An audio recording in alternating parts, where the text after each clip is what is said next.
Здравствуйте. В эфире информационная программа «Настоящее время. Азия» с главными событиями дня. В пражской студии Сергей Дорофеев. Смотрите сегодня. Авианосная группировка из самых мощных кораблей Северного флота России вошла в Средиземное море. В НАТО негодуют. Ударной силы одного только Петра Великого хватит, чтобы уничтожить весь Алеппо и всех сирийских детей за несколько минут.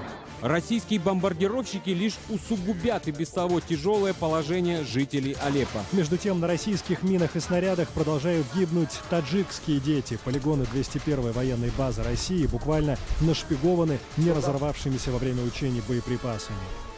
Снаряд выпал из моих рук прямо на камень и взорвался. Министру культуры Казахстана, которого обвиняют во взятках и сексуальных домогательствах к студенткам, выиграл первый суд о клевете. Кинорежиссера Женыбекова, заявлявшего о поборах со стороны министра, приговорили к выплате миллионного штрафа.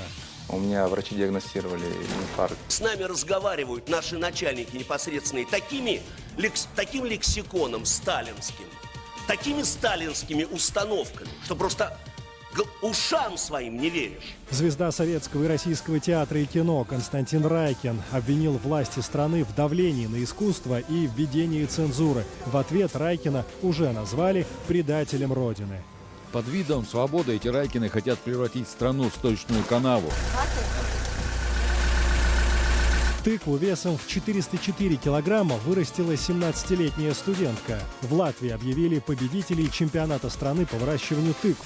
Самую маленькую рекордсменку весом около 200 кило подарили тиграм из Рижского зоопарка. Если наша весом 175 килограмм не попала в десятку, то я думаю, что в этом году будут гиганты. Президент Таджикистана Эмомали Рахмон стал пожизненным лидером нации, основателем независимого таджикского государства. Именно такие официальные титулы Рахмону единогласно присвоил парламент страны. Новый закон также гарантирует полную неприкосновенность главе государства и членов его семьи. Отметим, аналогичные изменения в Конституцию уже были приняты на общенациональном референдуме в мае нынешнего года, однако этого оказалось недостаточно, и депутаты решили принять персональный закон для Эмомали Рахмона. На его основании также создадут специальный фонд президента, учредят орден и премию лидера нации. Напомню, 64-летний Эмомали Рахмон возглавляет Таджикистан более 25 лет.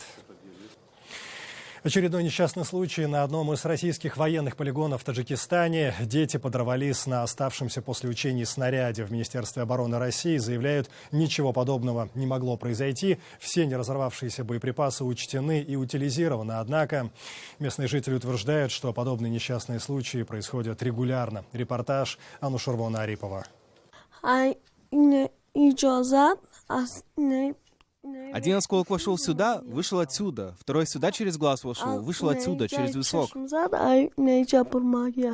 15-летний Маруф показывает свои раны от разорвавшегося снаряда. Он потерял глаз, кисть правой руки, а на ногах и животе у него десятки шрамов. Осколки снаряда из его тела вытаскивали около месяца. И родители мальчика говорят, что, скорее всего, несколько кусочков металла еще остались. До сих пор в больницу возим на перевязки. Ему стало скучно, и сегодня я его отвела в школу.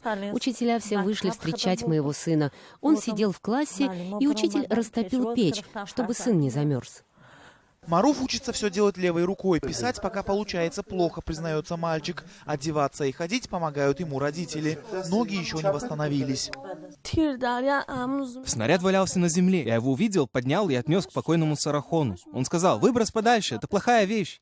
Снаряд выпал из моих рук прямо на камень и взорвался. Трагедия произошла в августе этого года неподалеку от кишлака Зулубот. Отец Маруфа, Саид Ахмад, решил показать место происшествия. Вместе со своими соседями его сын, как обычно, пас скот. От взрыва снаряда, найденного подростком, пострадали еще 2 человека. Один из них, 28-летний Сарахон Шарифов, отец 3 детей, скончался в больнице от потери крови.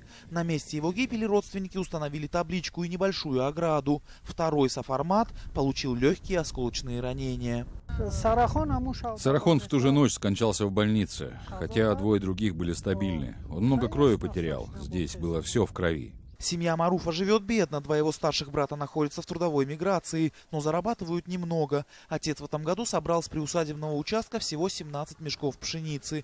Если бы не помощь соседей, то оплатить операции они бы не смогли. Да и то пришлось влезть в долги. От местных властей они помощи не дождались. Родители Маруфа говорят, что снаряд, из-за которого погиб один человек, а их сын стал инвалидом, возможно, принадлежал российским военным, которые до прошлого года регулярно проводили учения на полигоне Момирак, находящемся в нескольких километрах от Кишлака. А были случаи, когда снаряды долетали и до ближайших селений. В середине 2000-х годов там было зафиксировано несколько подрывов местных жителей со смертельным исходом и домашнего скота. Сколько еще таких неразорвавшихся снарядов лежат в земле, никто не знает. В 201-й российской военной базе утверждают, что при сдаче объекта Минобороны Таджикистана была проведена полная очистка и разминирование территории полигона Момирак. Анушервон Арипов, Насим Исамов. Настоящее время. Таджикистан. Суд в Астане обязал казахстанского режиссера Талгата Жаныбекова выплатить министру культуры и спорта страны Арыстанбеку Мухамедиулы свыше 1 миллиона тенге по частному иску о клевете. В июле этого года в интернете появился видеоролик, в котором Талгат Жаныбеков обвиняет министра в коррупции. По словам режиссера, министр лично требовал от него откат за финансирование его картины. И вот суд установил, распространенные режиссером Жаныбековым сведения являются недостоверными. Режиссер Талгат Жаныбеков также считает, что он сможет привлечь министра к ответственности при помощи адвокатов американской кинокомпании, которая продюсирует его фильмы. Он назвал также и меня, и Сергея Беспалова, и Алексея Савастьянова назвал аферистами. То есть честь и достоинство действительно очень серьезной голливудской компании затронуты, поэтому я думаю, что они будут действительно подавать в суд. В принципе, в этой статье обозначен этот пункт. Тем временем в суд на чиновника собираются подать 10 студенток, которые обвиняют Мухамедиулы в сексуальных домогательствах во время его работы ректором Академии искусств. Далее в программе. Авианосная группировка из самых мощных кораблей Северного флота России вошла в Средиземное море. В НАТО негодуют. Ударной силы одного только Петра Великого хватит, чтобы уничтожить весь Алеппо и всех сирийских детей за несколько минут. Российские бомбардировщики лишь усугубят и без того тяжелое положение жителей Алеппо. С нами разговаривают наши начальники непосредственные таким лексиконом сталинским, такими сталинскими установками, что просто ушам своим не веришь. Звезда советского и российского театра и кино Константин Райкин обвинил власти страны в давлении на искусство и введении цензуры. В ответ Райкина уже назвали предателем Родины. Под видом свободы эти Райкины хотят превратить страну в сточную канаву. Тыкву весом в 404 килограмма вырастила 17-летняя студентка. В Латвии объявили победителей чемпионата страны по выращиванию тыкв. Самую маленькую рекордсменку весом около 200 кило подарили тиграм из Рижского зоопарка. Если наша весом 175 килограмм не попала в десятку, то я думаю, что в этом году будут гиганты. Российская авианосная группировка кораблей Северного флота вошла в Средиземное море. Боевые суда собираются пополнить запасы топлива в одном из испанских портов на побережье Африки. Это вызвало негативную реакцию партнеров Испании по НАТО. В Альянсе считают, столь мощное соединение может резко изменить в худшую сторону ситуацию в Восточном Алеппо. Эта боевая группа кораблей, возможно, будет использована для расширения возможностей России в боевых операциях над Сирией и нанесения дальнейших воздушных ударов по Алеппо. Это вызывает серьезные вопросы и беспокойство в плане готовности России работать на политическое урегулирование сирийского конфликта. Российские бомбардировщики лишь усугубят и без того тяжелое положение жителей Алеппо. Поэтому мы призываем Россию пойти по пути политического урегулирования, соблюдать соглашение о прекращении огня и прекратить бомбардировки Алеппо. После подхода к сирийским берегам авианосного крейсера «Адмирал Кузнецов» количество российских самолетов в Сирии практически удвоится. Также в НАТО считают, что Москва собирается использовать при решающем штурме Алеппо сотни крылатых ракет с ядерного крейсера «Петр Великий» и 6 атомных подводных лодок, которые, по некоторой информации, сопровождают эскадру. По мнению экспертов, ударная сила российского соединения такова, что может стереть с лица земли не только Алеппо, но и всю Сирию в течение нескольких часов. Между тем, российский Генштаб, несмотря на поступающие из Восточного Алеппо сообщения о массированных бомбардировках с воздуха, опровергает сам факт применения авиации в Алеппо в течение последней недели. Также российские военные выдвинули и ряд условий для возобновления гуманитарных пауз. С 18 октября в 10-километровой зоне вокруг Алеппо полностью прекращены полеты авиации ВКС России и ВВС Сирии. Мораторий на удары российской и сирийской авиации вокруг этого города будет продлен. Мы готовы и далее по первому запросу вводить гуманитарные паузы, но при наличии достоверной информации о готовности к выводу больных, раненых и мирного населения. Террористы делают все, чтобы не допустить выхода граждан и боевиков из восточного Алеппо. Гуманитарные коридоры для мирного населения по-прежнему заблокированы, а по всем, кто пытается покинуть Алеппо, ведется прицельный снайперский огонь. За 3 дня гуманитарной паузы жилые кварталы в западной части Алеппо 52 раза обстреливались боевиками из минометов и реактивных систем. В результате от рук террористов погибло 14 и было ранено более 50 мирных граждан. 15 раз огонь открывался по гуманитарным коридорам. В ходе одного из обстрелов ранения получили 3 офицера Российского центра примирения. Косвенное снижение интенсивности бомбовых ударов российских и сирийских ВВС подтвердили в Белом доме, где прокомментировали заявление российского военного командования. Прекращение этих ударов по кому попало помогло бы создать условия для того, чтобы оппозиция отмежевалась от Джабхат ан-Нусры, представляющую общую угрозу для США и России. Тем временем США и Россия, похоже, начали соревноваться в претензиях по совершению военных преступлений и количеству жертв среди гражданского населения. Так, на брифинге в Генштабе России генерал Рудской озвучил российские данные об убийствах гражданского населения американской авиации при штурме Мосула. Жертвами таких действий только за последние 3 суток стали более 60 мирных жителей, в том числе дети. Ранения получили свыше 200 человек. Так, 21 октября самолет ВВС США нанес удар по школе для девочек Аль-Хадж-Юнус, расположенной в южной части города Мосул. 22 октября массированным авиационным ударом подвергли жилые кварталы населенных пунктов Каракош, 20 километров восточнее Мосула, и Хазна, 15 километров восточнее Мосула.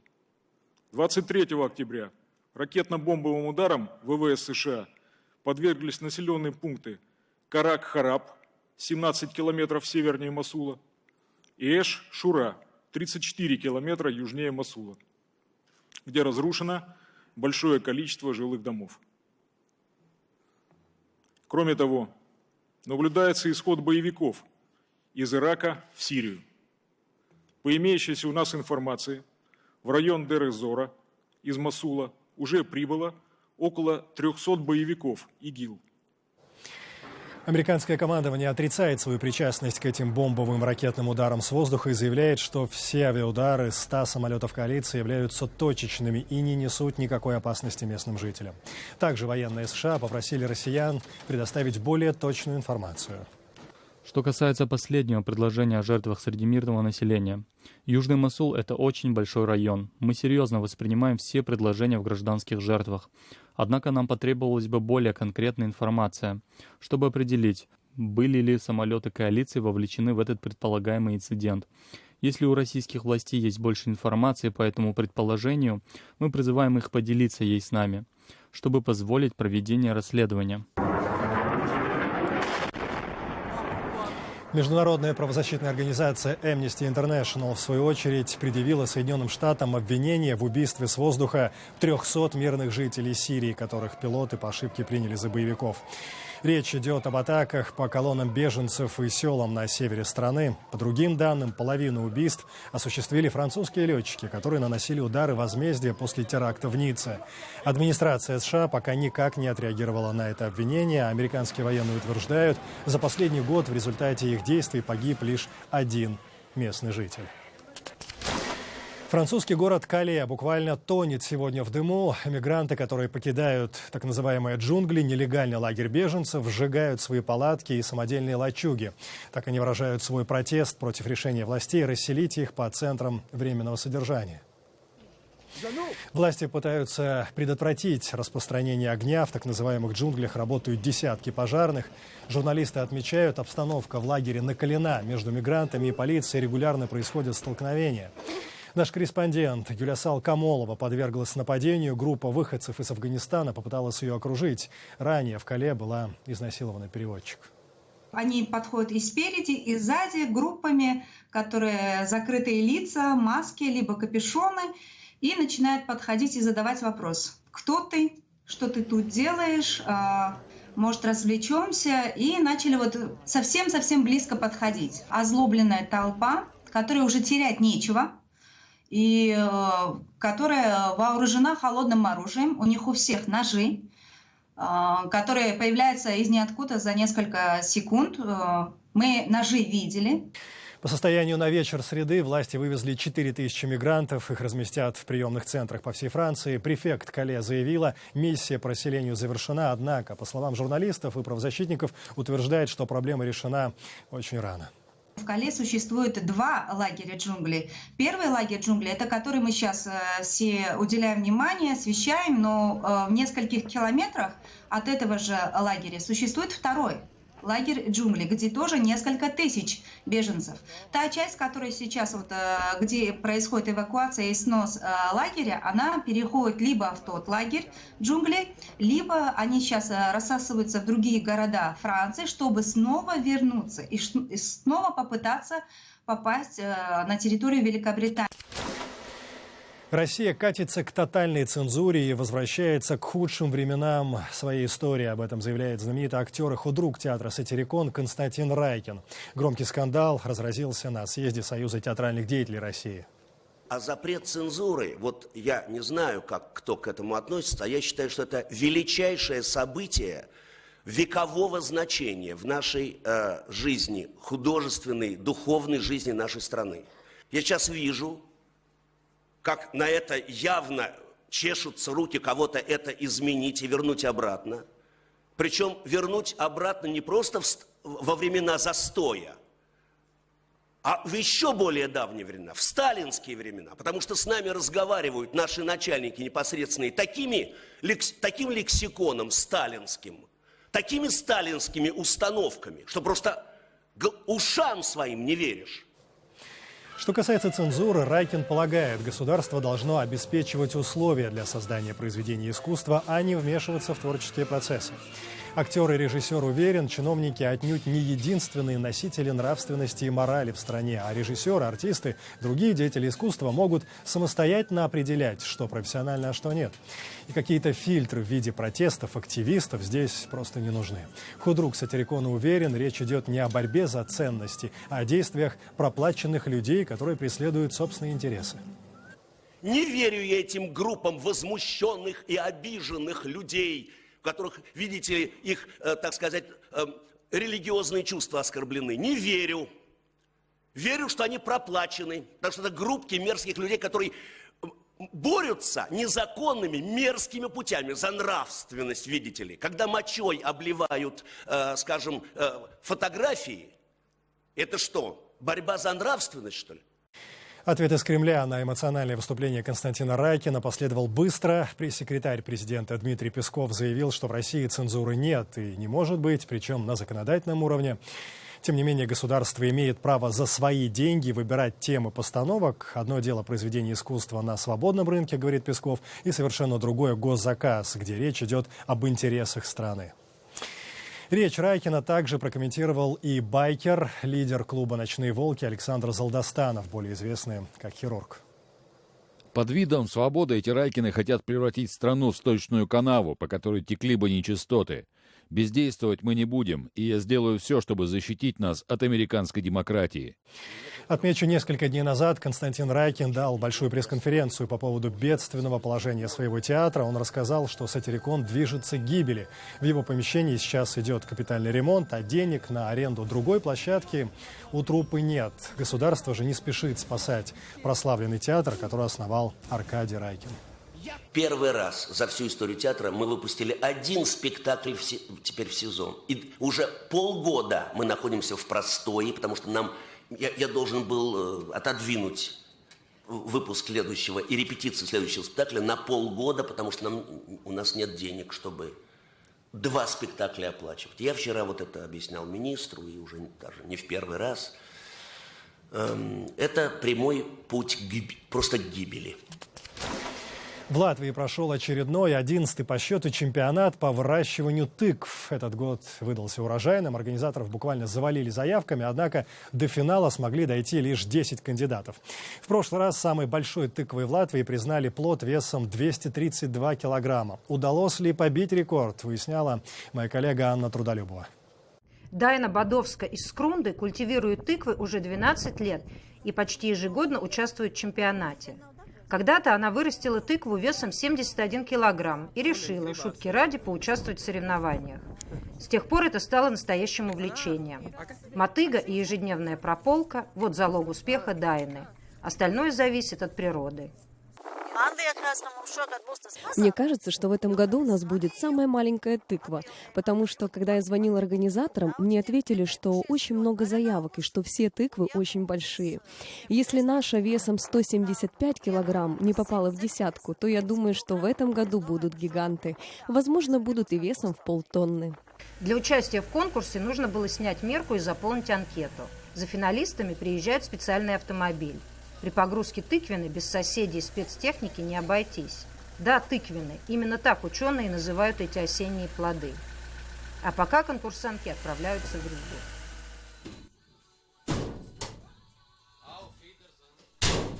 Торжественное взвешивание проходит в Рижском зоопарке.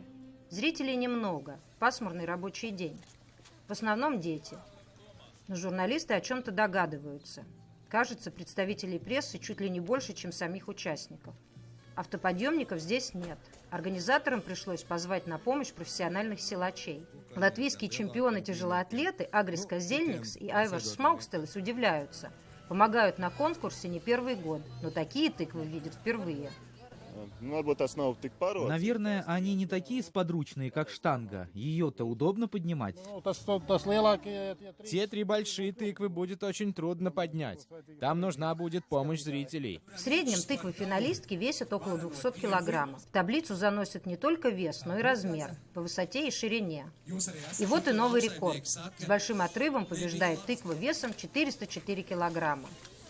Главный приз достается Элизе. На протяжении многих лет выращиванием тыкв занималась ее мама. 2 года назад Элиза тоже решила попробовать. Новичкам везет. Это были специально присланные семена из Америки. И очень много воды. И, естественно, была очень хорошая погода для тыквы. С плохими мыслями я к ней не подходила. Если честно, я настолько удивлена, у меня нет слов. Теперь известно, что самые большие тыквы в Латвии растут в Кулдиге, в одном огороде. В этом году все 3 призовых места достались одной семье. 17-летней Лизе, ее сестре-школьнице Луизе и маме Гундеге. Одним словом, тыквенная мафия. Выращивание тыквы стало в нашей семье уже традицией. Находим место, что и где сажать, распределяем, кто за каким ростком будет ухаживать, а я только распоряжаюсь, что сегодня надо поливать или пропалывать, а дети это делают. Чемпионат тыкв проходит в тесном сотрудничестве с Рижским зоопарком. Здесь ни одна тыквенная семечка не пропадет. Все тыквы пойдут в рацион животных. Правда, есть исключения. Самая маленькая тыква получила поощрительный приз. Стала игрушкой тигров, Тора и Одина. Анна Трудолюбова, «Настоящее время», Рига. Это были все новости, о которых мы хотели вам рассказать. Читайте нас в социальных сетях и на сайте currenttime.tv. Мы встретимся с вами завтра в это же время. Всего доброго.